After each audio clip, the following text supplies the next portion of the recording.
ஹalleluya, good morning. மற்றும் ஒரு நாள் இந்த வருடத்திலே கடைசி நாட்களுக்குள்ளாக வந்திருக்கிறோம். எப்படி இருக்கிறோம், எங்கே இருக்கிறோம், என்ன என்கிற விஷயங்களை எல்லாம் நாம் தேவனுடைய வார்த்தைகளிலிருந்து பரிசீலித்து கொண்டு எதிர்வரும் புதிய வருடத்திற்காக தேவனுக்குள் ஆயத்தப்படுவது மிகவும் முக்கியமான காரியமாக இருக்கிறது இல்லையா?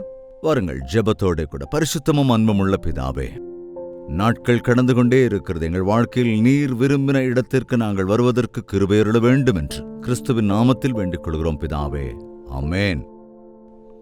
தேவனுக்கு ஸ்தோத்திரம்.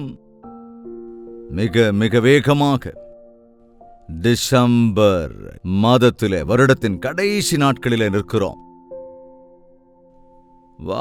ஆண்டவருக்கு சித்தமானால் இன்னும் 2 நாட்கள் கூட முழுமையாக இல்லை. புதிய வருடத்திற்குள்ளாக போகிறோம் என்கிற பரவசம், சந்தோஷம், ஹாப்பி நியூ இயர் என்று சொல்லுவோம். எத்தனையோ பேர் இப்பவே ஆர்ப்பாட்டங்கள் எல்லாம் ஆரம்பிச்சிட்டாங்க. ஆனா இதுவரைக்கும் நாம் எவைகளை சாதித்திருக்கிறோம், இதுவரைக்கும் நாம் எப்படியெல்லாம் வாழ்ந்திருக்கிறோம்? அப்போ ஒரு புதிய வருடத்திற்குள் போவதற்கு நமக்கு யோக்கியதை இருக்கிறதா, அருகதை இருக்கிறதா, தேவனுடைய கிருபை நம்மீது இருக்கிறதா என்பதை பரிசோதித்துக் கொள்ள வேண்டும். காலம் நிற்காதுங்க, நிற்கவே நிற்காது. கடிகாரத்தோட முள்ள வேணா நிறுத்தி வைக்க முடியுமே தவிர காலத்தை நிறுத்தவே முடியாதுல்ல. நமக்கு தரப்பட்டிருக்கிற நாட்கள் கொஞ்சம்தான், அவைகள் சீக்கிரமே கடந்து போய்விடும். எதை சாதித்திருக்கிறோம், எப்படி வாழ்ந்திருக்கிறோம், தேவனுக்கு பிரியமாக இருந்திருக்கிறோமா என்பதை பரிசீலித்துக் கொள்வது முக்கியம். 90வது சங்கீதம். 90வது சங்கீதத்திலே தாவீது இல்லைங்க, மோசே, தேவதாசனாகிய மோசே செய்த ஒரு அற்புத ஜெபம். தாவீது சங்கீதங்களிலே பாடுவான், மோசே ஜெபிக்கிறான்.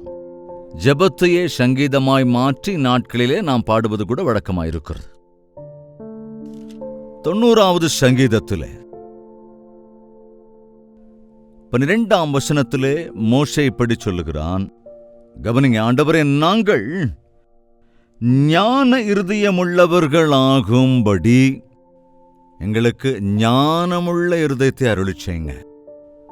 கவனிங்க, நாங்கள் ஞான இருதயமுள்ளவர்கள் ஆகும்படி எங்கள் நாட்களை எண்ணும் அறிவை எங்களுக்கு போதித்தருளும். சாதாரணமா நம்ம கைக்கு கொஞ்சம் பணம் வந்துருச்சுன்னா எவ்வளவு ஜாக்கிரதையா கையாளுறோம். எவ்வளவு இருக்கு, எவ்வளவு மிஞ்சி இருக்கு, எவ்வளவு செலவாயிருக்கு, சில பேர் ரொம்ப நல்லா கணக்கு வச்சுக்குவாங்க. எங்க அப்பா டெய்லி ராத்திரி தூங்க போறதுக்கு முன்னால அவரு ஒரு நோட்ல எழுதிக்கிட்டே இருப்பாருங்க. இன்னைக்கு எவ்வளவு செலவாச்சு, ஒரு பக்கம் இன்னைக்கு வருமானம் எவ்வளவு, இன்னொரு பக்கம் செலவு எவ்வளவு. சில நேரங்களில் ஒரு 5 பைசா வித்தியாசம் வந்துருங்க. ஆனா அதுக்காக அவ்வளவு யோசிச்சுக்கிட்டே இருப்பாரு, கணக்கு பார்த்துக்கிட்டே இருப்பாரு. நான் எங்க அந்த 5 பைசாவை யாருக்கு கொடுத்தேன், எப்படி செலவாச்சு.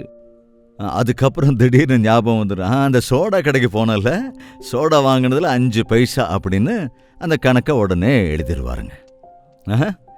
அப்படி எல்லாத்தையும் ஜாக்கிரதையாக கணக்கு வச்சுக்கிட்டோன்னா அந்த கணக்கின்படி ஜாக்கிரதையாக நாம கையாளுவோம். ஆனால் இன்னைக்கு கணக்கு வழக்கே கிடையாது. அதுவும் இந்த டெபிட் கார்டு, கிரெடிட் கார்டுன்னெல்லாம் வந்துருச்சு. எல்லாம் சும்மா அப்படி தேய்ச்சி அவ்வளோதானே. ஒரே தடவை கடைசியில் எல்லாம் முடிவுக்கு வந்ததுக்கப்புறம், கடை கழுத்துக்கு மீறி போனதுக்கப்புறம் அப்போ தலை மேலே கையை வச்சுக்கிட்டு லபோதிபோன்னு அடிச்சுக்க வேண்டியது. வருமானம் இவ்வளவு, ஆனால் செலவு இவ்வளோ அதிகமாக இருக்கு. அப்போது செலவை குறைக்கணும். வேஸ்ட்டாக எதுக்கெல்லாம் செலவழிக்கிறோம், எதுக்காக எவ்வளவு செலவு பண்ணுறோம். அட்லீஸ்ட் வருகிற வருடத்திலாவது இந்த முறையை கையாளுங்க. அப்போது தேவையில்லாமல் நீங்கள் கடன் வாங்க வேண்டியது வராது. ஆமாங்க, கடன் இருக்காது. அதாவது ஞானத்தோட பணத்தை நாம் கையாள பழகிக்கிட்டா திருப்தி இருக்குங்க. பணம் விஷயத்தில் அறியாமையோடு இருந்தால், அஞ்ஞானத்தோடு இருந்தால் ஏமாந்து போயிடுவோம், நஷ்டமாயிடுவோம், அனாவசியமாக வீணாய் போயிடும் நம்முடைய கடின உழைப்பு எல்லாமே. சரி, பணம் வந்தது, அது எப்படியோ போயிடுச்சு. பணம் போனால் மறுபடியும் சம்பாதித்துக் கொள்ள முடியும். ஆனால் நேரம் என்பது கடந்து போன ஒவ்வொரு வினாடி பொழுதை கூட திரும்ப சம்பாதிக்கவே முடியாது. இழந்து போன வாய்ப்பை திரும்ப பெறவே முடியாது. அதனால தான் ஞானத்தை, அறிவை அருளிச் செய்யுங்க ஆண்டவரே. எங்கள் நாட்கள் எவ்வளவு மேன்மையானவை, அதை கணக்கில் வைத்துக் கொள்ளும்படி எங்கள் நாட்களை எண்ணும் அறிவை எங்களுக்கு போதித்தருளும். கவனிங்க, அற்புதமான ஆண்டவர். வருடத்திற்கு 365 நாட்கள் இல்லையா? ஒரு நாளைக்கு 24 மணி நேரம். இப்படியே சொல்லிக்கிட்டே போனா மணிக்கு 60 நிமிடங்கள், ஒரு நிமிடத்திற்கு 60 வினாடிகள். இப்படி கணக்கு வச்சுக்கிட்டே போனா எவ்வளவு மணி நேரங்கள், எவ்வளவு வினாடிகள், எவ்வளவு நேரம். கவனிங்க, இப்படி நிமிஷங்கள், மணிகள், நாட்கள், எவ்வளவு நாட்கள் நம்ம வாழ்க்கையில விருதாவாயிட்டே இருக்கு. ஒவ்வொரு நாளும் காலை எழுந்ததிலிருந்து கவனிச்சனா, இதை அதுக்குள்ள மணி 12 ஆயிப்போச்சு, 3 ஆயிடுச்சு, அதுக்குள்ள சாயங்காலம் 6 ஆயிடுச்சு. எதையாவது இன்னைக்கு சாதிச்சிருக்கிறோமா? உபயோகப்படுத்தி இருக்கிறேனா எனக்கு அருளப்பட்ட நாளை அப்படின்னு பரிசோதிச்சுக்கிட்டோம்னா இப்படி வருட கடைசியில நாம கலங்க வேண்டிய அவசியம் இருக்காது, நாம நஷ்டப்பட வேண்டியும் வந்திருக்காது. நாட்களிலே மோசே சொல்லுகிறான், எனக்கு ஞானமுள்ள இருதயத்தை அருளுங்கப்பா. ஞான இருதயம் எதற்கு? நம்முடைய நேரத்தை சரியாக பயன்படுத்துவதற்கு. நம்முடைய நேரத்தை அஞ்ஞானிகளைப் போல அல்லாமல் ஞானிகளைப் போல உங்கள் நேரத்தை பிரயோஜனப்படுத்திக் கொள்ளுங்கள். நாட்கள் பொல்லாதவையா இருக்கிறது. மறுபடியும் COVID-19 மாதிரி எதோ வருதுன்னு சொல்றாங்க, எதோ ஆரம்பமா இருக்குன்னு சொல்றாங்க. திரும்ப லாக்டவுன் எல்லாம் வந்துருமோ என்னமோ அப்படிங்கிற மாதிரி ஒரு கலக்கம் நமக்குள்ள இருந்துகிட்டே இருக்கிறதா இல்லையா? வெளிச்சம் இருக்கிற வரைக்கும் நம்மளால வேலை செய்ய முடியும். இருள் சூழ்கிறது. ஆண்டவர் சொல்லுகிறபடி வாய்ப்பு இருக்கும் போதே அதை நாம் ஒழுங்காய் பயன்படுத்திக் கொண்டால் முடியாத சூழல்களிலே அவை நமக்கு பிரயோஜனம் உள்ளவைகளாக இருக்கும். அன்று பார்வோனுக்கு ஒரு கனவு வந்தது.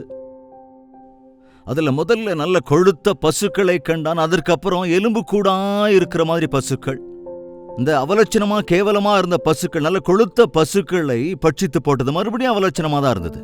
இந்த சொப்பனத்துக்கு அர்த்தம் என்ன என்று பார்வோன் கேட்டப்போ யோசேப்பு தேவனிடத்திலே கேட்டுவிட்டு சொல்லுகிறான், 7 வருடங்கள் பயிர்கள் எல்லாம் செழிப்பாய் வளரும், அதைத் தொடர்ந்து 7 வருஷம் பயங்கரமான பஞ்சம் உண்டாகும். அப்படி இருந்தா என்ன செய்ய முடியும்? இதோ செழிப்பான காலத்திலே அவைகளை எல்லாம் நீங்கள் சேர்த்து வைத்துக் கொள்ளுங்கள், பஞ்ச காலத்திலே அவைகளை உபயோகப்படுத்திக் கொள்ளலாம்.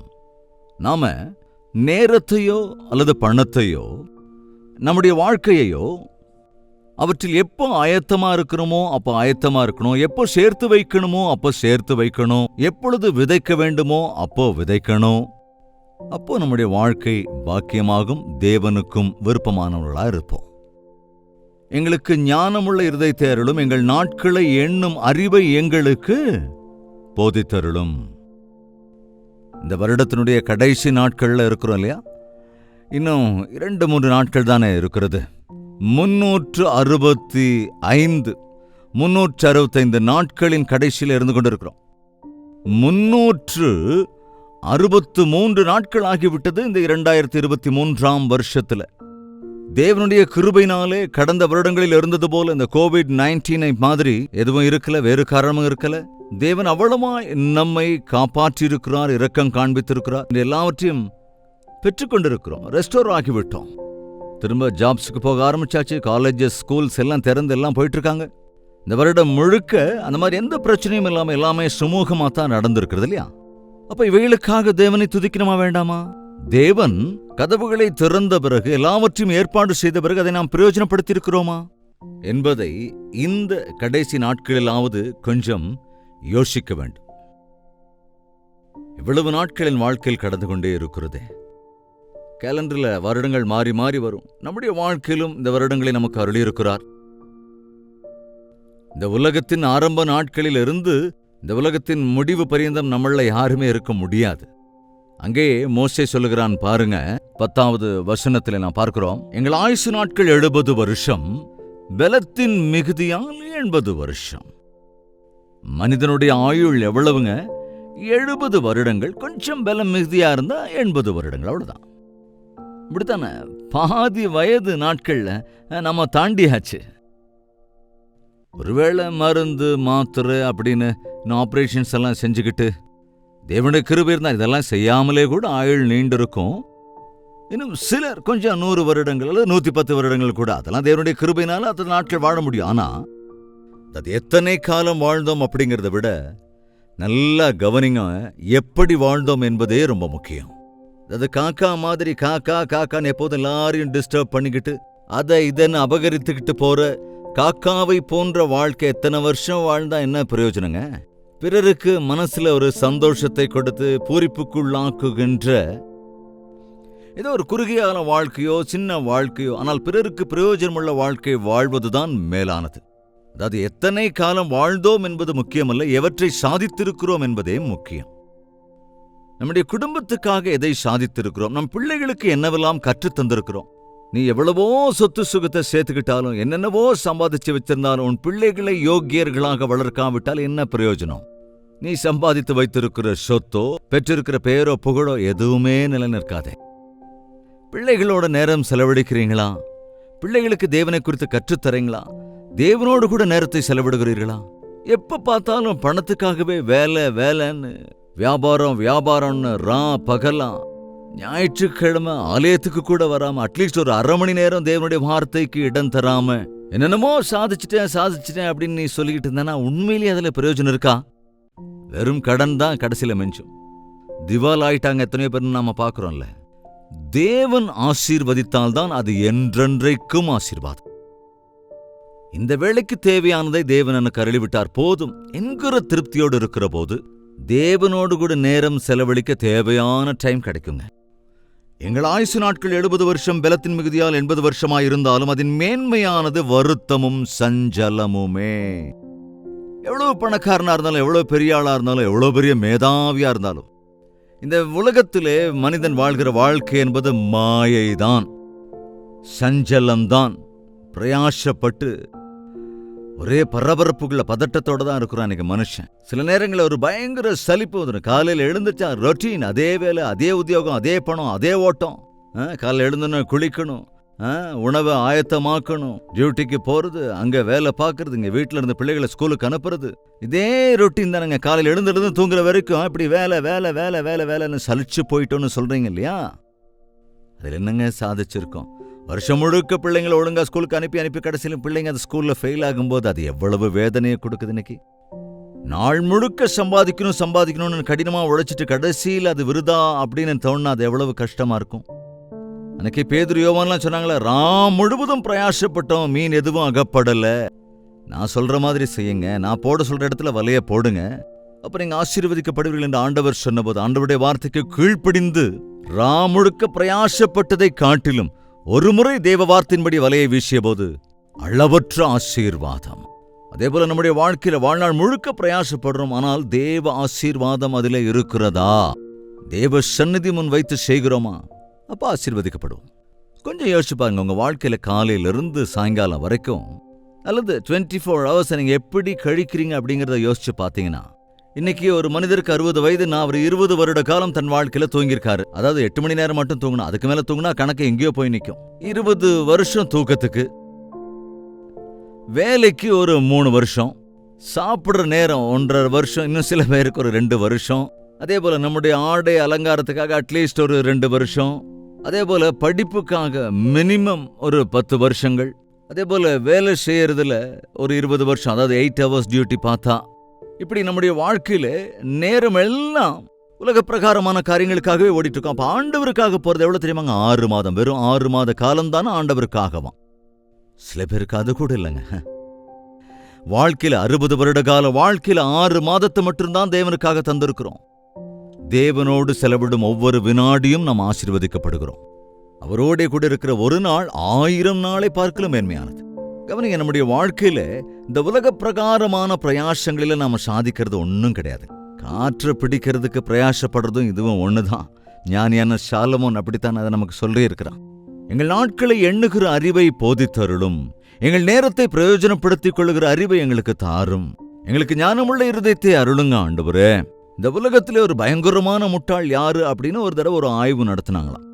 இவரை விட புத்தி இல்லாதவன் இந்த உலகத்துல வேற ஒருவனும் இருக்க முடியாது அப்படின்னு யாரை பத்தி சொல்ல முடியும்னா, ஒருவன் கடல்ல தன்னிடம் இருக்கிற பொன் நகைகள் எல்லாத்தையும் தூக்கி வீசிக்கிட்டு இருக்கும்போது இவனை விட முட்டாள் வேற யாரு இருக்க முடியும்னு பார்த்தாங்க. அதே போல இன்னொருத்தன் தன்னிடம் இருக்கிற வஸ்துக்கள், வஸ்திரங்கள், வாகனங்கள் எல்லாத்தையும் போட்டு நெருப்பு வச்சு சாம்பலாக்கிக்கிட்டு இருக்கும்போது இவனை விட முட்டாள் வேற யாரும் இருக்க முடியாதுன்னு நினைச்சாங்களாம். ஆனா இவங்கள மாதிரி இல்லாம ஒருத்தன் சும்மா உட்கார்ந்துகிட்டு அப்படியே நகத்தை கிள்ளிக்கிட்டு தன்னுடைய நேரத்தை வீணாக்கி கொண்டிருக்கும் போது அப்ப சொன்னாங்களா, இவன மாதிரி முட்டாள் வேற யாரும் இல்லைன்னு.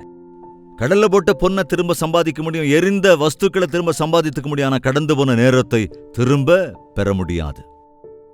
இந்த வருடத்தில் எத்தனை நாள் வீணாக்கி இருக்கிறீங்க? அட்லீஸ்ட் இந்த 3 நாட்களையாவது தேவனுக்குள்ள பிரயோஜனப்படுத்திக்கலாம். ஆண்டவரோடு கூட செலவழிங்க. ஒரு நாள் முழுக்க தேவனுடைய சன்னதியில ஜெபிங்க. 31ஆம் தேதி இரவு விழிப்பு ஆராதனை இருக்கிறது. ஆலயத்திற்கு வாருங்கள். சென்னையில இருந்தா அல்லது உங்க ஊர்ல இருந்தா உங்க ஆலயத்திற்கு செல்லுங்கள். தேவனுடைய ஆலயத்தில் நேரத்தை செலவிடுங்கள். இந்த பழைய வருடத்தினுடைய கணக்குகள் எல்லாவற்றையும் கூட செட்டில் பண்ணிடுங்க. ஆண்டவருக்கு முன்னால் நம்ம அக்கௌண்ட் எல்லாம் செட்டில் பண்ணிக்கிட்டு ஆண்டவரிடத்திலே கேட்க வேண்டிய மன்னிப்பை கேட்டு, திருத்த வேண்டிய விஷயங்களை திருத்திக் கொண்டு, அறிக்கையிட்டு மேலான மன்னிப்பை பெற்றுக்கொண்டு, இந்த பழைய வாழ்க்கையின் கெட்டவைகள் எவைகளும் புதிய வாழ்க்கையில் நம்மோடு கூட வராதபடி நம்மை சரி செய்து கொண்டு ஃப்ரெஷ்ஷாக ஒரு புதிய வாழ்க்கையை புதிய வருடத்திலே நாம் ஆரம்பிக்கலாம். ஒவ்வொரு வினாடியையும், ஒவ்வொரு மணிப்பொழுதையும், ஒவ்வொரு நாளையும், ஒவ்வொரு வாரத்தையும் தேவனுக்குள்ளாக ஆசீர்வாதகரமாக நாம் மாற்றிக்கொள்ளலாம்.